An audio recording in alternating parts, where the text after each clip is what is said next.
Hello everybody, welcome to the colours of knowledge. और आज हम कक्षा 9 की गणित में चैप्टर 4 एक्सरसाइज 4.1 और जो लेसन है उसका नाम है दो चरों वाले रैखिक समीकरण। तो दो चर वाले रैखिक समीकरण, इसमें पहला प्रश्न हमने लिखा है। देखिए, पहला प्रश्न क्या कहता है, एक नोटबुक की कीमत एक कलम की कीमत से दोगुनी है। इस कथन को निरूपित करने के लिए दो चरों वाला एक रैखिक समीकरण लिखिए। यहाँ पर एक नोटबुक की कीमत एक कलम की कीमत से दुगनी है, ठीक है। तो हम मान लेते हैं, माना नोटबुक की कीमत बराबर x रुपये तथा कलम की कीमत बराबर y रुपये, ठीक है। अब आपने एक नोटबुक की और एक कलम की कीमत मान ली है। अब क्या कह रहा है, नोटबुक की कीमत जो है वो कलम की कीमत की दुगनी के बराबर है। तो हम लिखेंगे यहाँ पर प्रश्नानुसार, मतलब जैसा प्रश्न में बोला गया है उसके अनुसार जो नोटबुक की कीमत है, नोटबुक की कीमत है ना, किसके बराबर है, कलम के मूल्य के दुगने के। तो 2 गुणा कलम का मूल्य, ठीक है। नोटबुक की कीमत हमने क्या ली है, x, कलम की कीमत हमने क्या ली है, y। तो x बराबर क्या हो गया, 2y है, ठीक है। ये 2y को यहाँ ले लेंगे तो x माइनस 2y बराबर 0। आपका ये दो चर का एक रैखिक समीकरण बन गया है, जैसा कि इसमें बोला गया था कि इस कथन को निरूपित करने के लिए दो चरों वाला एक रैखिक समीकरण लिखिए। तो हमने लिख दिया है, ठीक है। कितना आसान है। तो आशा करता हूँ आपको समझ आया होगा। और इसी का एक दूसरा प्रश्न भी है, वो हम देख लेते हैं। देखिए, जो दूसरा प्रश्न है वो क्या कह रहा है कि निम्नलिखित रैखिक समीकरणों को ax plus B Y plus C बराबर 0 के रूप में व्यक्त कीजिए और प्रत्येक स्थिति में a, b और c के मान बताइए, ठीक है। मतलब आपका जो दो चर का रैखिक समीकरण होता है उसका व्यापक रूप होता है ये ax plus B Y plus C बराबर 0। तो ये जो आपको समीकरण दिए गए हैं उनको आपको इस रूप में लेकर आना है, ठीक है। तो देखिए, यहाँ पर ax प्लस बी वाई तो ऑलरेडी दिया है, प्लस सी आपको लेकर आना है। तो हम क्या करेंगे, 2x प्लस 3y और ये 9.35 का बार जो लगा हुआ है इसको हम क्या करेंगे, पक्षांतर करके यहाँ ले आएंगे। तो 9.35 का बार, ये यहाँ पॉजिटिव था तो यहाँ होके नेगेटिव हो गया, बराबर 0। अब देखिए, बिल्कुल इससे मैच करता है। अब यहाँ पर समीकरण की तुलना हम किससे करेंगे, समीकरण की तुलना दो चर के व्यापक रैखिक समीकरण से करने पर, ठीक है। तो हम तुलना करेंगे इसकी ax plus B Y plus C बराबर 0 से, ठीक है। तो a का मान आपका क्या हो गया, देखिए जो x के साथ है वो a है, तो x के साथ कौन है, यहाँ पर 2 है, तो a बराबर क्या हो गया, 2 हो गया। ऐसे ही आपका बी वाई, ये बी वाई है, ये 3y है, ठीक है। तो b का मान हो गया 2 और जो अचर पद है वो c है, मतलब c बराबर हो गया 9.35 का बार, ठीक है। तो ये पहला प्रश्न हो गया जिसमें आपने a, b और c के मान भी बता दिए और दिए गए समीकरण को आप उस रूप में ले भी आए। इसका एक प्रश्न निश्चित रूप से एग्जाम में पूछा जाता है, तो इसका थोड़ा सा ध्यान रखें। अब इसी में और प्रश्न भी दिए हुए हैं, उनको हम देखेंगे। देखिए, इसी का दूसरा प्रश्न है x माइनस वाई बटे 5 माइनस 10 बराबर 0। अब इसमें हम तुलना करेंगे इसकी किसके साथ में, इसको थोड़ा सा मैं एक बार लिख देता हूँ, x माइनस, इसको मैं 1/5y लिख सकता हूँ, माइनस 10 बराबर 0। तो समीकरण की तुलना हम किससे करेंगे, समीकरण की तुलना हम ax plus B Y plus C बराबर 0 से करेंगे, ठीक है। अब यहाँ पर देखिए, ये already ax plus B Y plus C बराबर 0 के रूप में दिया हुआ है, तो हमें इसका पक्षांतर वगैरह करने की ज़रूरत नहीं पड़ी।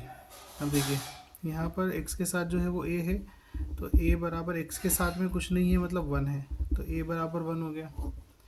बी वाई मतलब 1/5y और ये माइनस का है, तो जो y के साथ है वो b है, तो b बराबर हो गया माइनस 1/5। फिर अचर पद जो है वो c है, मतलब आपका c बराबर हो गया माइनस के 10। ठीक है, तो ये तीनों मान हमने बता दिए इसके, ए बी और सी के। ठीक है, अब इसी में और प्रश्न भी हैं। तीसरा प्रश्न हम देखेंगे। देखिए, इसी में दूसरे प्रश्न का तीसरा प्रश्न है -2x + 3y = 6। तो इसको हम ax + by + c = 0 के रूप में लाएंगे। देखिए, x और y तो इधर ही है ना, ये ax, ये by। अब ये 6 जो यहाँ पर है, इसको हम पक्षांतर करके लेफ्ट में ले आएंगे, तो ये प्लस का है तो माइनस का हो जाएगा और बराबर में 0। अब इसकी तुलना हम करेंगे, क्या करेंगे, समीकरण की तुलना ax + by + c = 0 से करने पर। ठीक है, तो तुलना करेंगे तो a बराबर, देखिए जो x के साथ है वो a है, तो a बराबर -2। जो y के साथ है वो b है, तो y के साथ आपका 3 है, तो b बराबर 3।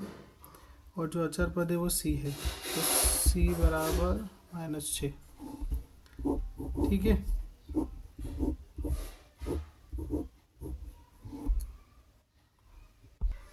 अब इसी का चौथा प्रश्न हम देखेंगे। देखिए, चौथे प्रश्न में x बराबर 3y दिया गया है, तो हम क्या करेंगे, इसको उस रूप में लाएंगे पहले। तो उस रूप में लाने के लिए x 3y का हम पक्षांतर करेंगे, -3y = 0। ठीक है, अब यहाँ पर अचर पद नहीं है, तो इसके लिए हम क्या करेंगे, अचर पद की जगह पे हम 0 रख सकते हैं। तो x मतलब ये ax + by + c = 0।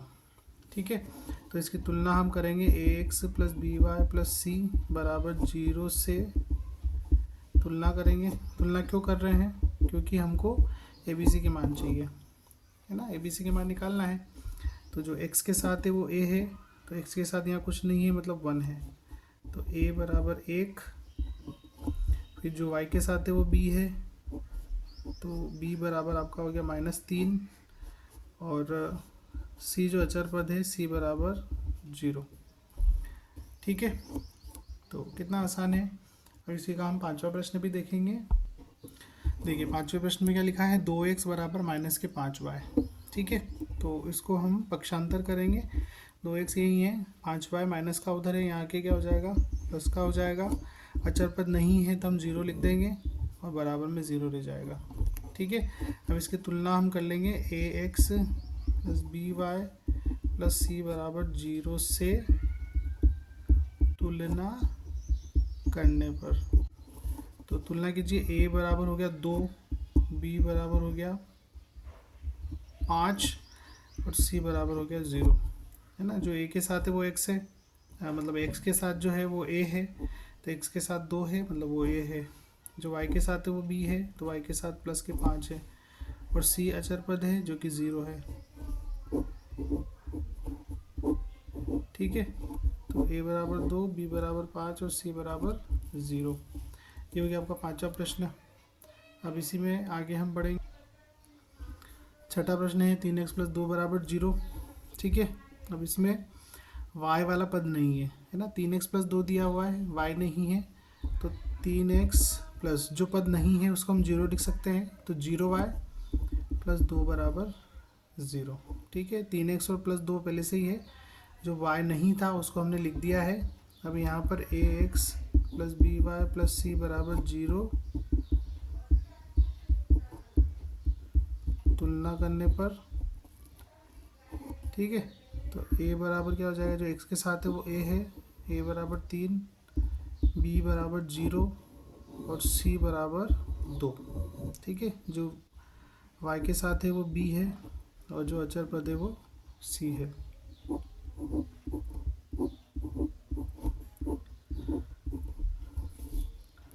ठीक है, ये हो गया आपका छठा प्रश्न। इसी का एक प्रश्न और है, वो हम देखेंगे। दूसरे प्रश्न का सातवां प्रश्न, y - 2 = 0। ठीक है, अब इसमें x वाला पद नहीं है, तो x वाला पद नहीं है तो हम इसको क्या लिख सकते हैं, इसको लिख सकते हैं 0x, ठीक है, + y - 2 = 0। ठीक है, जो पद नहीं है उसको 0 लिखा जा सकता है। अब इसकी तुलना हम कर लेंगे ax + by + c = 0 से तुलना करने पर।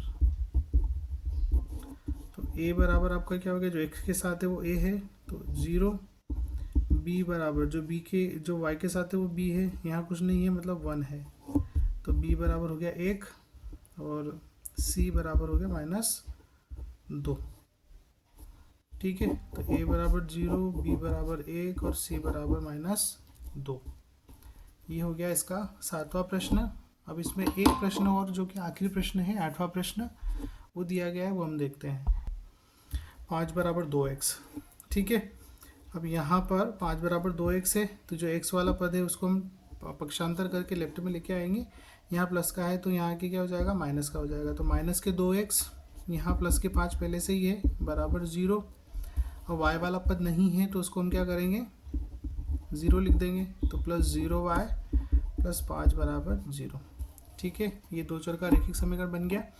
अब इसमें हम ax + by + c बराबर 0 से तुलना करेंगे, तो तुलना करने पर क्या आएगा, जो x के साथ है वो a है, मतलब a बराबर आपका हो गया -2। ठीक है, जो y के साथ है वो b है, तो y के साथ 0 है, तो आपका b जो है वो हो जाएगा 0 और अचर पर c जो है वो आपका 5 है यहाँ पर प्लस के, तो a बराबर -2, b बराबर 0 और c बराबर 5। तो बहुत ही आसान प्रश्न है, मुश्किल से 2 स्टेप में ये प्रश्न हो जाते हैं और एक प्रश्न निश्चित रूप से परीक्षा में पूछा जाता है। तो मैं आशा करता हूँ कि आप इसकी तैयारी करेंगे और बहुत अच्छा स्कोर अपनी एग्ज़ाम में करेंगे। अगर आपने अभी तक वीडियो को लाइक नहीं किया है तो लाइक कर दीजिए, शेयर कर दीजिए और मुझे सपोर्ट कीजिए। Thank you.